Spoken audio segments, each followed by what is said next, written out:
Here's an essay that I just wrote and I'm about to send to the Cove congregation. The title is Choose to be Happier. You know, I think we have a lot of power over at least one aspect of our emotions. For example, I think we can choose to be unhappy if that's what we really want. And I'll tell you, making that choice, I don't think is all that hard to do. You see, we make and keep ourselves unhappy by doing a couple of very simple things.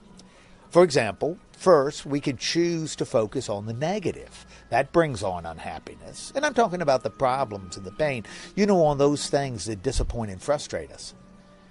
And we can take that perspective into our world and into our communities and into our families, even into our churches. And I'm talking about that, let me tell you what's wrong attitude. Now, this goes beyond seeing the glass as half empty. It's actually more like assuming that someone else has come along and drunk all the water. It holds that every silver lining is surrounded by this big black cloud. Now, that's what I mean by a negative attitude. And like I said, I think we can carry that into every single aspect of our lives. For example, we can look at the world and say to ourselves that everything is bad and getting worse. Of course, to do that kind of thing, we have to ignore the tremendous advances in science and medicine and overlook the simple fact that 30 years ago, a lot of people over 65 would have been gone on to their reward. It also means not considering the enormous issues faced by people in the past. But if we try, we can pull it off and put a sheet over everything that might make us feel positive and good. Everything is bad, right? And when we're free to dwell on what makes us unhappy and frustrated, then we can achieve what we really want, and that's unhappiness. I'm not sure that there's anything that leads to more sustained unhappiness than negativity. But I'll tell you, just being negative may not be enough.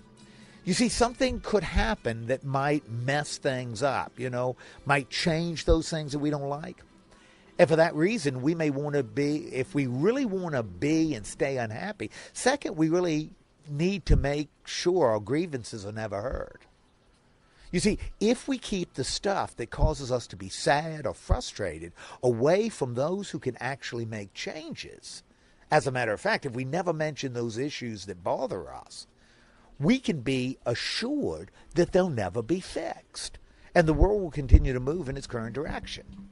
And we'll never have we'll have every bit as much reason to grumble tomorrow as we have today. You see, people can't fix things they don't know. I'll tell you, this is also a sure thing, if we choose to be unhappy.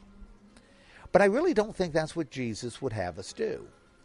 I mean, even though we'll always face things that bring us down, and many of those things are beyond our control, I think we can choose to be happier.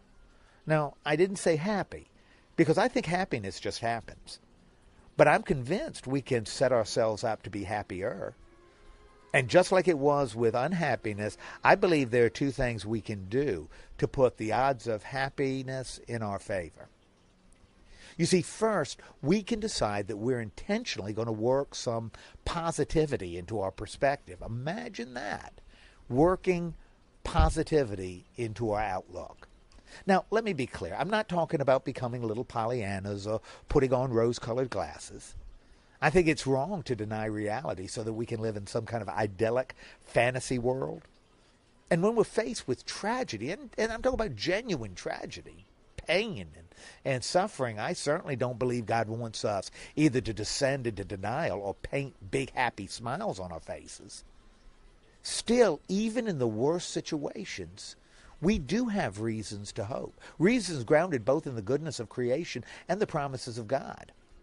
As a matter of fact, I've told folks that for me, when everything is falling apart and I feel confused and worn up, ridden hard and put away wet, the only thing I may be able to grasp is the unconditional and irresistible love of God.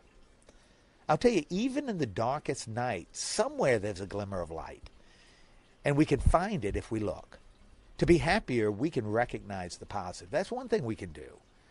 And second, we can make the decision to change those things that make us unhappy. In other words, we can decide that we can fix, that we can decide that we are going to do what we can to fix what's broken and to reconcile what's divided and to unite what's scattered. We can take some action. Of course, I recognize that even our best efforts may come up short. And we generally lack the power to change behavior, much less motivation. But before we assume that we'll never be heard, we need to speak. And before we assume that we can't make a difference, we need to try. And before we assume that nothing's going to happen, we need to have the strength and downright faith to take the initiative.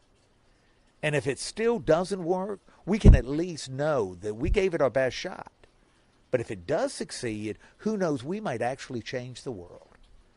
You see, we can share our concerns to those who might help change things. And that's the second thing we can do if we want to be happier.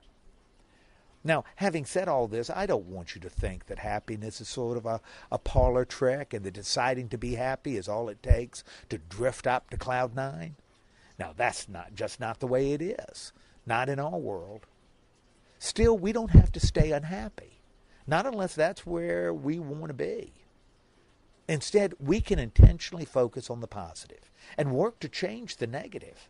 And in that way, we can choose to be happier.